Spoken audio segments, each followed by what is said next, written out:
Cette pression économique serait aussi la cause d'autres entorses aux règles sanitaires. C'est ce que va nous raconter ce jeune homme qui a travaillé jusqu'à l'an passé dans un quick du sud de la France. C'était un quick franchisé qui recevait beaucoup de clients par jour. C'est-à-dire, beaucoup de clients, ça veut dire quoi? En moyenne, plus de 100 voitures par jour au drive et pas mal de clients en caisse. Pour la région où je suis, c'était vraiment un très bon quick. Cet ancien salarié nous confie que les pratiques de ce restaurant franchisé n'étaient pas toujours réglementaires. En fait, c'est quand on est encadré, tout ça vient. Mais dès qu'on est seul, c'est l'équipier qui va commencer à faire un peu n'importe quoi, qui va pas respecter forcément toutes les règles. Et donc il fait vide, dès qu'il fait tomber, il ramasse, il remet, il se trompe de sol. Un steak, un morceau de salade, ou un pain même. Ouais. Et il remet, tant pis, je dois avancer, je me fais jeter, donc je vais plus vite, et tant pis c'est sale, je remets quand même. Une fois, et il y a un carton de steak qui s'est ouvert et tous les steaks tournaient par terre. Et ma chef m'a dit, ramasse-les et remets-les. Ça veut dire qu'ils ont été vendus et consommés par des clients? Oui, tout à fait. C'est un stress permanent pour nous. Ouais.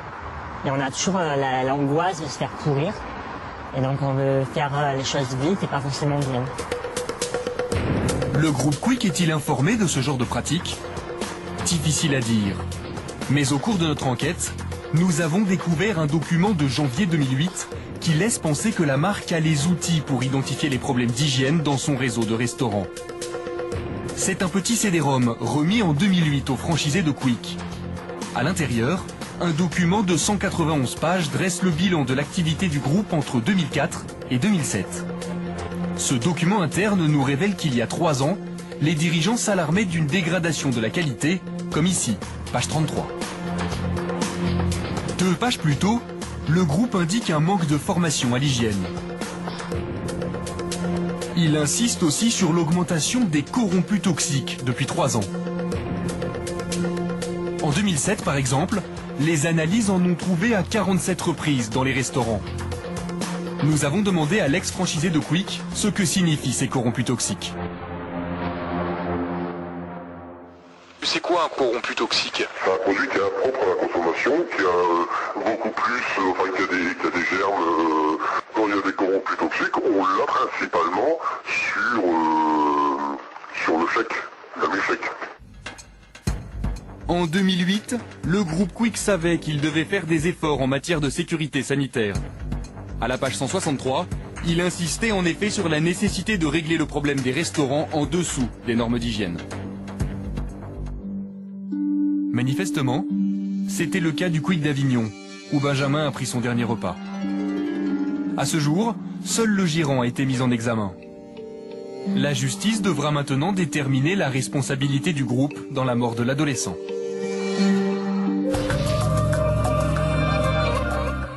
Voilà, nous sommes maintenant chez Quick, chez vous. Jacques-Édouard Charret, vous êtes le président du groupe Quick et vous avez accepté de répondre à nos questions après ce reportage et ce drame qui a conduit à la mort de ce jeune Benjamin de 14 ans. Est-ce que vous avez une certitude, une conviction, une intuition sur ce qui a pu provoquer ce drame et cette mort? Alors, on a un certain nombre de certitudes. On a une certitude sur le fait que cela ne vient pas des marchandises qui ont été, vendues ce jour-là dans le restaurant, puisque si vous voulez, tous les contrôles qu'on a été amenés à faire après le décès de Benjamin ont montré, et on a fait plus de 1000 analyses sur ce seul restaurant, elles se sont toutes révélées absolument conformes. Bon. Un autre chiffre. Les produits ne sont pas en cause. Voilà. Est-ce que les processus de fabrication sont en cause? Dans la vidéo que vous mettez sur Internet, etc., pour expliquer un peu la position du groupe, là vous dites c'est pas en cause non plus. Alors, en fait, l'autre élément qui est pour moi très flagrant, c'est que, si vous voulez, dans l'heure qui a précédé et dans l'heure qui a suivi la visite de la famille de Benjamin dans notre restaurant, 74 personnes ont commandé et mangé exactement le même hamburger, servi avec les mêmes ingrédients, par les mêmes personnes, dans les mêmes conditions, dans le même restaurant.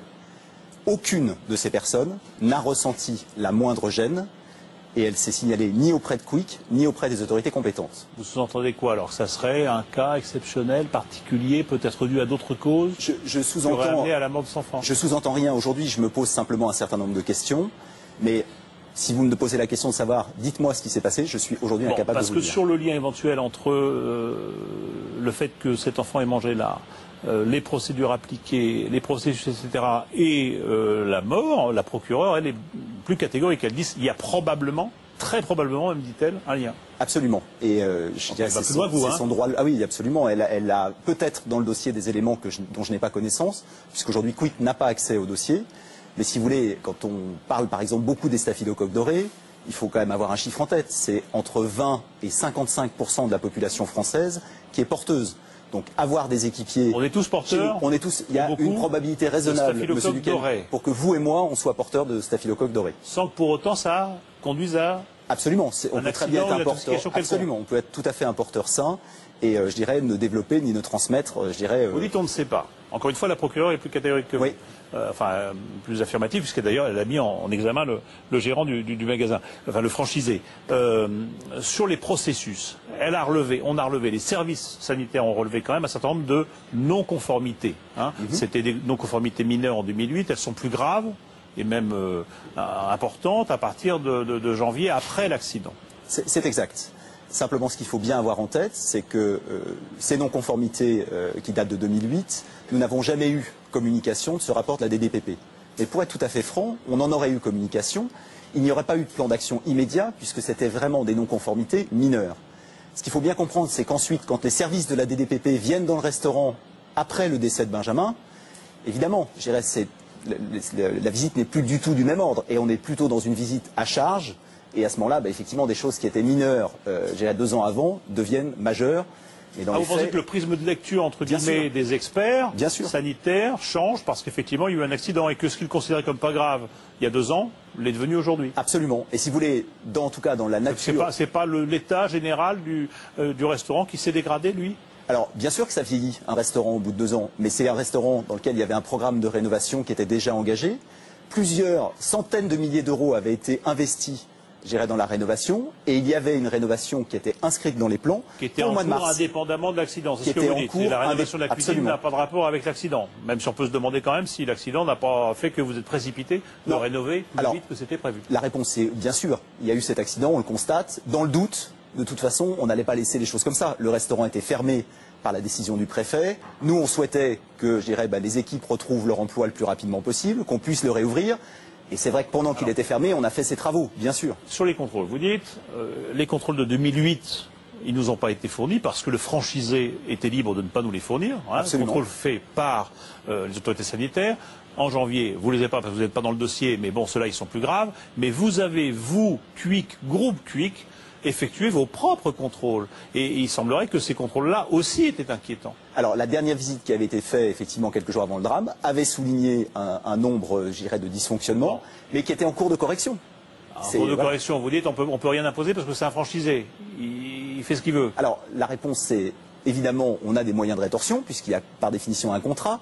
Et lorsqu'on n'est vraiment pas satisfait, je dirais, du travail d'un franchisé, on rompt ce contrat. Pour être très concret, durant les 10 dernières années, nous avons, à notre initiative, mis fin à 21 contrats de franchisés. Donc la preuve qu'on est capable de le faire. On va voir un petit peu ce qu'il en est du groupe Quick, hein, puisque quand même vous servez beaucoup de repas et c'est bien de l'avoir en tête quand on parle de ces affaires-là. Alors le groupe Quick en France, enfin c'est 484 restaurants dont 371 en France, c'est 19 000 collaborateurs, c'est un chiffre d'affaires qui dépasse le milliard d'euros, c'est 210 millions de clients par an, ça veut dire environ 575 000 repas servis par jour. Absolument. Combien d'accidents, d'intoxication, même mineurs, après ces repas servis? Zéro. Zéro. Depuis, l'entreprise Quick existe depuis 40 ans. Depuis 40 ans, elle a servi plus de 5 milliards de repas. Il n'y a aucun cas qui, de près ou de loin, s'approche de ce qu'on vient de vivre à Avignon. Qu'est-ce que vous répondez à ce franchisé qui lui-même a été exclu d'ailleurs pour des questions sanitaires? Qu'est-ce que vous répondez quand il dit oui mais la pression économique, oui mais les marges qu'on nous demande, vous ne leur imposez pas des rythmes de production et des retours sur investissement tels qu'ils ne pourraient pas satisfaire aux questions d'hygiène? Pas du tout. Et le franchisé dit à un moment mais c'est parce que, entre guillemets, on ponctionne trop le franchisé et qu'il n'a pas les moyens de le faire. Si c'était le cas, je dirais les résultats du groupe Quick seraient tout à fait atypiques. Or, le résultat du groupe Quick, c'est 2%. Donc il faut arrêter de dire ça. Vous dites quoi après un accident pareil? Vous dites quoi? C'est un accident exceptionnel, rarissime, qu'on s'explique mal, ou vous dites qu'il faut qu'on revoie sérieusement certaines procédures? Qu'on soit responsable ou pas, je dirais aucune entreprise n'est parfaite et on peut toujours s'améliorer.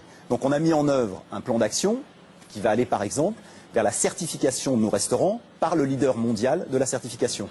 Donc on veut travailler là-dessus et on veut progresser.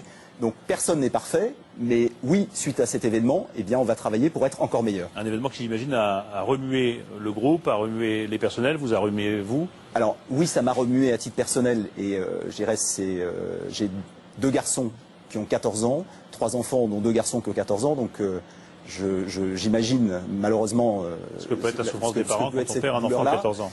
Et toute l'entreprise est dans le même état d'esprit que moi. Si vous voulez, pour les 19 000 collaborateurs du groupe, c'est un drame. Et donc de toute façon, la totalité du groupe est mobilisée pour qu'on soit encore meilleur en matière de qualité et de sécurité alimentaire. Merci beaucoup. Merci Jacques-Édouard Charret de nous avoir reçus ici, d'avoir permis qu'on fasse ce reportage, en tout cas, de répondre aux questions que posait